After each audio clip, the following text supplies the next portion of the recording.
Check this out, folks. Got myself a new toy and I'm very excited about this. Fluval Aquasky. Been wanting one of these for ages. We've actually got Mother DKF to thank for this because she had sent me some fish tokens for my birthday a few months ago. I did a wee bit towards it and finally got one, so thanks, Mum. It's the 33 watt version that I picked up. I think that's the longest one. It says there, low running cost, high performance. Controlled by a smart app, pretty cool. Really excited about that. I've never had a light I control from my phone before. Waterproof, that was important in this scenario because we're going to stick it under our hood. Actually says there, IP67. Waterproof, but not focus proof apparently. But yeah, IP67, so should be fine sitting under the lid of the Jewelrio. It's got 120 degree coverage, so if it was in the middle of your lid, it should cover the whole tank, but we're not going to do that, and that's not what I wanted to do. I'll show you why in a bit. Extendable, which a lot of these lights are nowadays, so you can adapt to slightly longer tanks. A range of fitting options, which is really cool, and we're going to use one that's quite fun. We've got some other information down there. As ever, Fluval have packed their box full of information while still keeping it stylish. One of the things I've always liked about them. Have a look at the back real quick. There's the stuff about the smart app, and you can actually scan that QR code there to download the app or go through your Play Store or whatever. Programmable light cycles, weather effects. We'll have a look at some of that stuff. And there's your technical information, including what pile values you can expect from different depths. Pretty cool. Let's get it open. So it's very nicely designed, as you'd expect from Fluval. It's got some nice deep heat sinks there. And it's not too wide, but that doesn't affect the rigidity. It's not going to bend at all or warp by any manner of means. Look great on the top of somebody's tank, I would assume, even though that's not what we're going to do. Then when we flip it over, we can see we've got our white LEDs with RGBs at every 3 intervals. Single track. Pretty clever, the technology then, if that is going to give us a 120 degree coverage range. It's not very heavy, I noticed, by the way. In fact, let's test that.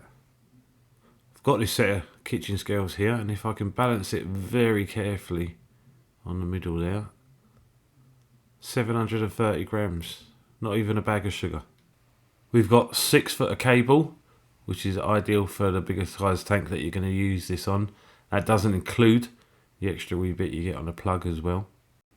Then we've got the mounting bracket on the end of the extendable arms, which is what you're going to use if you're going to place it on the top of an aquarium. Alternatively, they provide us with 2 extra clips which you can screw to the inside of the hood and hold it in place that way. What we're going to do though is use this clever little attachment. So this enables us to retrofit it to a T5 or a T8 fitting, which of course the Jewelrio has, and what I'm going to use here. All you do is slide that onto the mounting clip and stick that into the previous fitting. It's so clever. What you would do is remove the existing light tubes, and then depending whether it's a T5 or T8 fitting you've got, simply remove the outer ring or leave it in place depending on the size you need, and that is going to slip back into where your light tubes would have been. Pretty smart, hey? So the first job was to remove the light tubes from the Jewelrio. On this aquarium there's a light tube at the front and the back, and this was one of the things that I was wanting to change. For the fish that I've got, I feel it was a little bit too bright, and obviously being African cichlids I can't add floating plants or anything like that, so they had to go. Unscrew the collars, give them a twist, and out they come. I did find it a little neat for the Jewelrio 450. The length of the light plus the adapters is roughly the same distance as the couplings are. But it wasn't impossible. I just put one end in first and then kind of wiggled the other one into place and screwed them in tight. And this is what I wanted. This is what I wanted. I don't know if the camera's picking it up right. It probably isn't. It's probably not giving the colours that I'm seeing, and certainly the depth in the colours. It's certainly lighter at the front and darker at the back. I can of course tilt the light because it's in that fitting to get exactly where I want it. But yeah, I'm really happy with this. This is what I was looking for. This is me just turning it on from the beginning, by the way. Obviously there's loads of settings that we can mess about with, and we'll do that in a second. But just for starters, I'm happy already. Let's have a look at those settings though. Here we go. So let's open our Smart app then, and this is what we're going to be greeted with. The first menu, where we're going to see all the devices we've got registered. Obviously I've only got the Rio just now. I've been playing about with it for a little while just to get a sense of it, but what we're going to do is click on the device that we want to use. It's going to prompt us to open the Bluetooth and allow it, and then we've got this a familiar interface actually. It looks like the handheld devices that you normally get. I'm going to flick through some of the colours. I'm not going to go too deep into this because first of all, I don't think you're truly getting the colours that I'm seeing through the camera, and also it's going to be individual to us all what we're going to like, isn't it? But from all the presets, we can hit the plus and minus to reduce or increase the blue, red and green colour balance. The black one is the overall white. Just trying to see how bright that goes, and it is very, very bright, although it probably doesn't look like that to you. Underneath though, the plus and minuses, we've got the program sets and then the weather effects. I really like that, by the way. That's the third moonlight setting, which is really cool. And then we go down further to our weather effects. This is like a cloudy day, so it's going to move lighter and darker as if clouds are passing across the sun, which is really, really good. I'm not going to mess about with the lightning effects. I don't want to stress out the fish, but I can see a use case for it. For example, if you're trying to encourage corridors to breed, you could hit the lightning effects, flush them with some cold water, and then hopefully get results. Moving on to auto, it's pretty straightforward, isn't it? Pick the times that you want the changes to affect, and then use the sliders for your light settings. This is probably the simplest way of generating a program. The interface is straightforward. For something that you can affect so very much, it is so easy to use. I think they've done a really good job of this. The sliders really do make it easy to see how much blue, white, green and red you're throwing into your tank. Now I'm bringing everything forward here. It's not a realistic pattern that you'd probably use, but there is a purpose behind it, because this excellent demo mode allows you to play out a full day within about 20 or 30 seconds. So you don't have to sit there for a full cycle. I feel 24 hours seeing how your lights are going to respond. You can test it out and then make your adjustments on the fly. So I moved it forward because there was no point sitting through any more seconds of darkness than we need to. But once we're happy with it, we can hit the save button and even give it a profile name, so we know exactly what that setting is. Just checking this, we can actually add weather effects as well between certain time periods and on certain days. So I've picked Monday and Thursday there, and it's going to do that across a week. It's just fantastic, isn't it?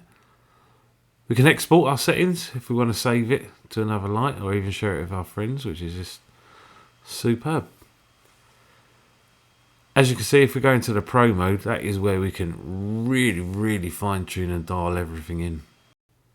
We have these clock faces, which are going to be our set points. We can add up to 10 of those or remove them so there's only 4. And once we're happy with our timings for everything, which which is so easy to adjust. We can then go and alter each light level, each colour, at those set points. Really, really clever. For something that you can tailor so intricately, for them to make it so easy to use, I just think it's...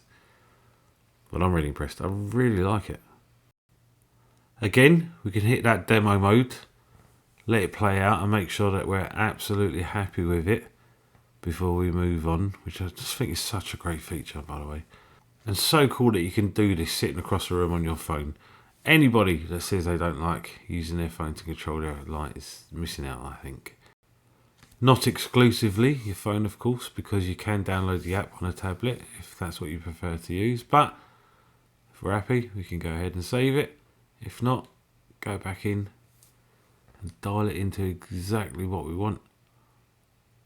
I'm not suggesting you follow what I'm doing here. This is just for demonstration purposes, but yeah, I mean, it's so cool.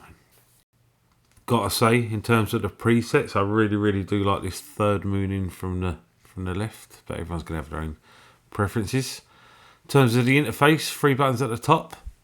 If you're not, if you've got multiple lights and you're not sure which is which, hit that find button, and it's gonna make your light flash. Gonna make it pretty obvious which tank you've got the light on. You can rename it, of course, as well. Now, obviously, I called this a dual Rio at first, but let's just change it up for demonstration purposes, and we'll call that the Malawi tank. We've also got the option to set a password. If you really need to be careful that nobody is going to mess with your settings, and you can secure it. Pretty amazing. If you do have several devices, you can sort them on the menu depending on different categories. I mean, you can also scan for new devices pretty quickly and easily. There's a support tab at the bottom where you can access frequently asked questions, your user manual and stuff like that, or you've got the settings as well. This one I think should activate and deactivate your Bluetooth anytime you use the app. However, that has not worked as well for me. I don't know if it's an issue with my phone or if I'm getting that wrong, but I need to tinker with that a wee bit more. I'll be tinkering with the light settings a whole lot more. I'm super excited about this. I mean, the potential is unlimited. Depending what kind of fish you keep and the colours that you want to expose, you can really manipulate this to your heart's desire. I just think it's amazing. Certainly the best light I've had so far. I know Fluval have a specialised light for planted tanks, but I do think this light is going to handle low light demanding easy grow plants fine. However, that's not what I was looking for. I wanted a light for a non-planted tank that's going to make my fish pop, my tank look amazing, and that I could customise to my preferences. And in that regard, I think it's going to be very hard to compete with this Aquasky.